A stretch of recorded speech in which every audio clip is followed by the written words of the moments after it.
Is this the longest break I've ever taken from a show?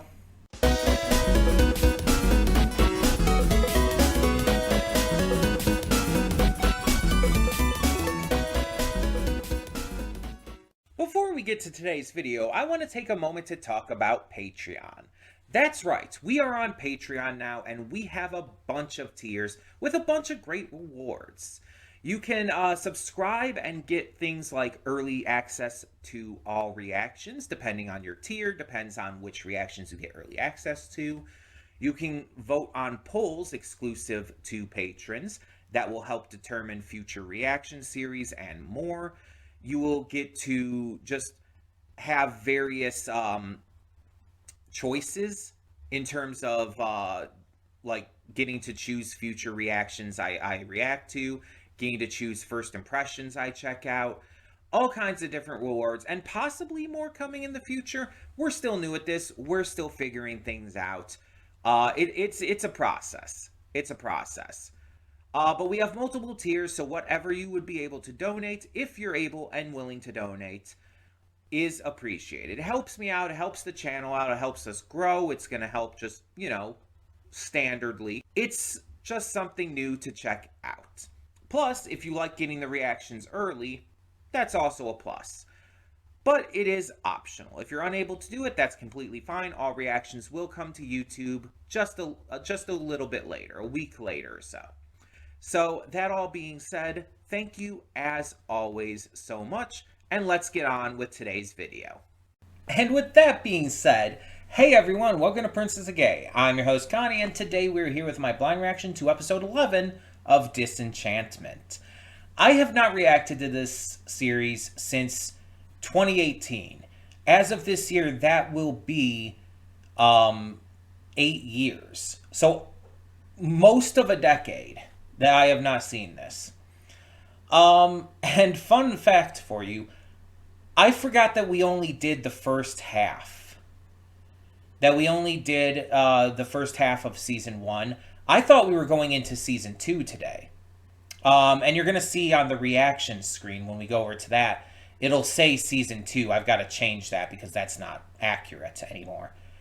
We're not in season 2. We're still in season 1 part 2 because there's like 3 seasons of this, and each season was released one half at a time because Netflix releases in batches and all. And so when I had finished the first 10 episodes, I thought it was season 1. But there was another 10 episodes for season 1 that came out like a year later. And I just never got to that. Now, to get to me talking about this being the longest break, I don't remember exactly how long my break for Adventure Time was, but I think it was like maybe 6 years or so. And so this is definitely a longer break in between. And the reason why is because this was actually dropped originally. And I don't remember if it was because I would rather have watched on my own time or if there was another reason. But I dropped it and I just never really got back to it.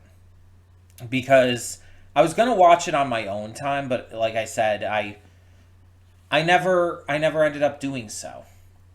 And so, like within the past year, I've been looking back at some of those old shows that that I never ended up watching on my own time that I was going to, and I'm thinking like, okay, so which of these would I be okay with, like maybe giving one more chance to as a reaction series?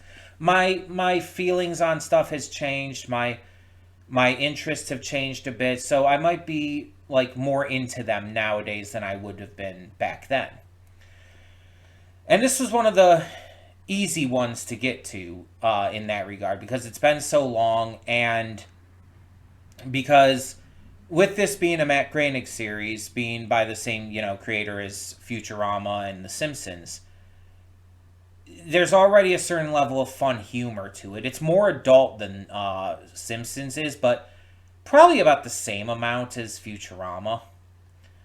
In regards to it being, an actual like good adult series, rather than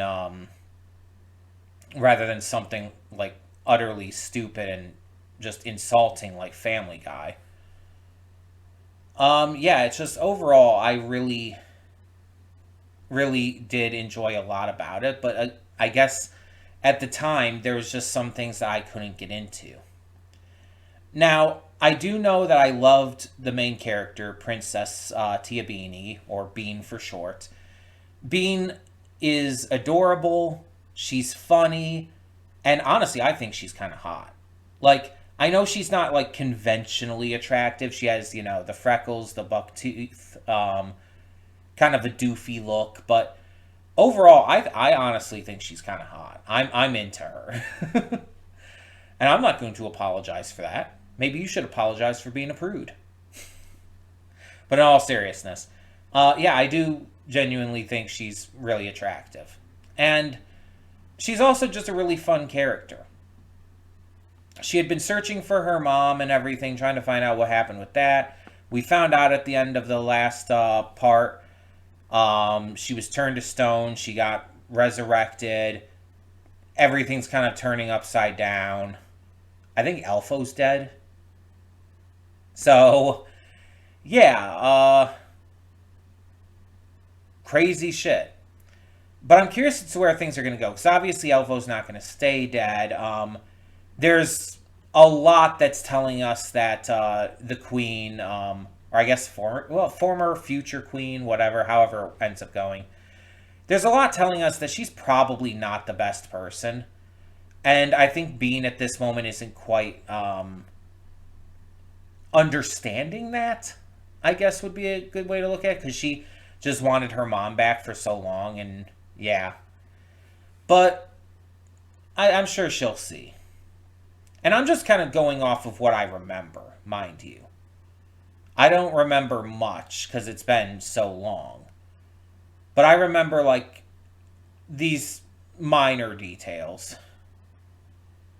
But yeah, I'm very curious to see where this ends up going. And I really hope to enjoy it. So I say we just get into this and see what we have in store.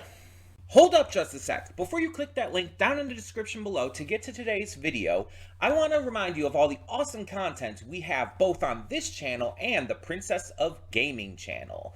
Let's check it out.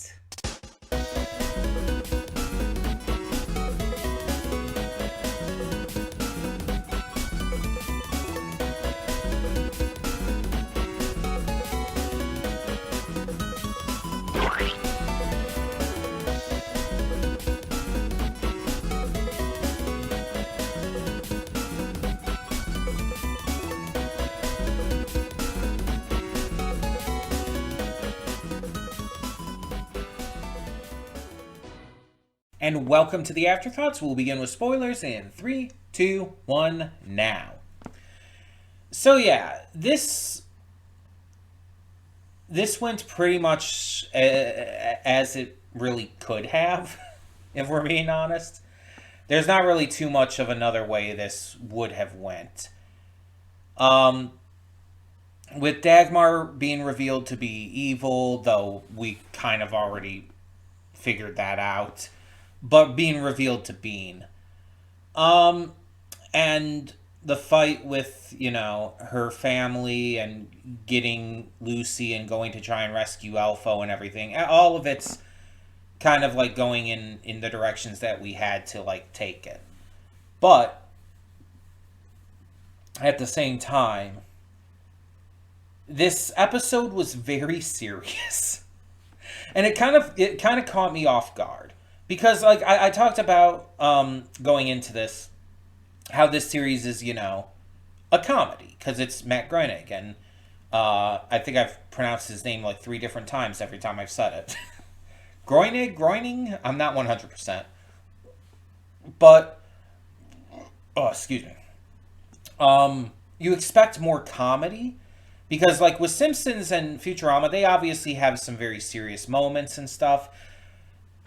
But, like, even in those kind of episodes, it is still, like, there's still a good amount of focus on comedy. Like, think of, like, really serious emotional episodes of Futurama. Like the one with the Clover and Yancey. Or, of course, Seymour. Fry's dog from when he was alive. It's like those are very serious episodes. And they are very emotional. And both of those episodes make me cry. But those episodes also do have some good humor in them too, because that's what the series tends to focus on. It is a comedy.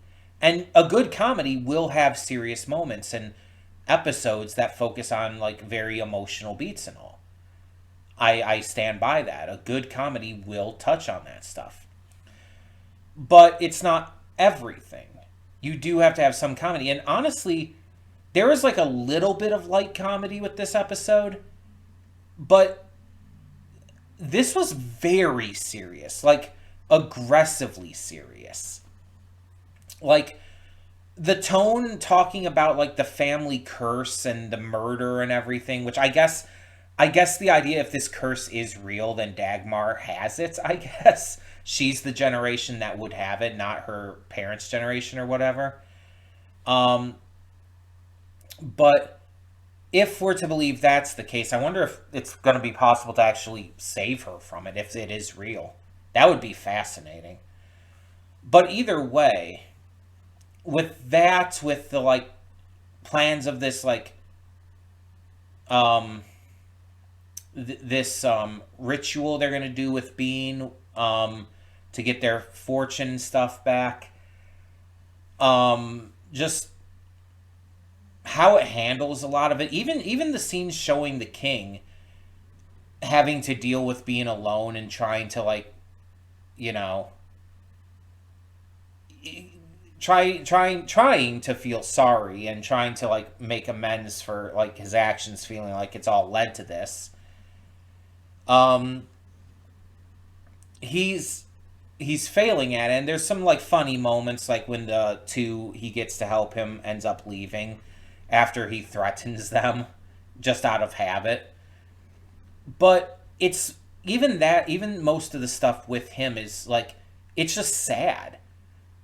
It's very serious and sad. It doesn't like, a lot of it's not like done for laughs, and that's like weird. Like going into this, I guess it's because it's been so long as well, and most of what I do remember about this, outside of like, you know, the stuff with the mom coming in, most of what I remember is like more the comedic edge to this. Um, yeah, I think it just caught me off guard by how serious this was. And again, there were some good jokes. This is the best soup I've ever tasted. That's whiskey. That was hilarious. That's really funny. Also, just, you know, fair, because whiskey's great. I actually have some sliced apple rum right now. Um, I know it's not whiskey, but it's good too. I like rum as well. Whiskey tends to be my favorite. Like I said in the reaction, very very specifically, my favorite alcoholic drink period is Evan Williams honey bourbon. It's just, it is the most delicious drink I have ever had, easily. It's so good. Um, but yeah, it's one of those things where it's just, I feel like this episode just really, again, caught me off guard. And I'm not saying this is a bad thing. I want to make that clear. It catching me off guard with its more serious nature is not a bad thing, because I've obviously watched plenty of shows by this point that have like a lot of comedy in them that have taken a serious turn. Owl House, Amphibia, etc., etc. Um, and I love a lot of those shows. I absolutely adore them. So I'm not opposed to this. I just really, it really was unexpected for me. I just really wasn't thinking that was going to be that serious right off the bat. But I guess considering where we left off, it makes sense. I like that Una tried to save and help Bean here, but she's now, I guess, like out at the bottom of the sea. I assume she'll be okay. It's just I'm kind of wondering how's she gonna get out of that situation. And then Elfo said he was in heaven, and they told him to go down to hell so they could rescue him. And apparently there's a pit to hell just right there. So Lucy fell down there when Dagmar came back, and now Bean's going down. So I guess, yeah, at least for now, that's our next journey in this season. Literally going to hell. Um, but yeah, I really I thought this was a good start, even though it was a lot more serious than I expected. It was still very good, very entertaining. Bean is as great as ever. Like, I still love Bean. Um, and seeing her like trying so hard to just accept her mother prior to learning she was evil. Just trying to accept all these like red flags, and because she just wanted her mother and everything. It's like you understand that Bean is like a young adult woman by this point, but she's like grown up without her mom for most of her life, and she's missed her. She's like, it's almost like she's emotionally returning to being a child again, just craving that attention from her parent, craving that love and affection. And she felt like she's been getting it because, she's been manipulated and gaslit. And so it's just, of course, she's going to really latch onto that and trust her at first. She's blind to the red flags because this is what she's wanted. And it's sad. It's really sad. But you can't blame Bean for that. I mean, all the blame goes to Dagmar and her siblings. They're the bad guys.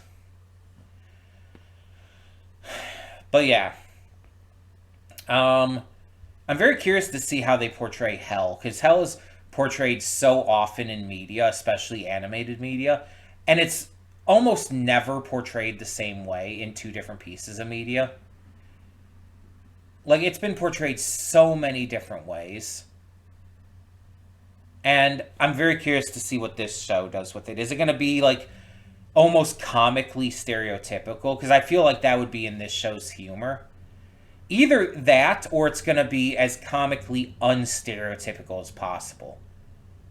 Maybe make some joke about it, like having it be like similar to, like, I don't know, an IRS office. That would be funny. But yeah, you get the idea. And my big hope is that we don't spend the entire season in hell. I feel like 1 or 2 episodes like is all that we would need, and then kind of move on to something else the next part of the season.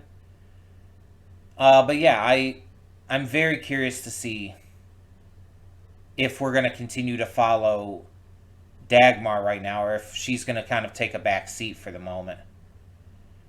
So, that all being said, thank you so much as always for tuning in. If there's anything I didn't mention or didn't talk about that you wanted to know my specific thoughts on, please feel free to ask.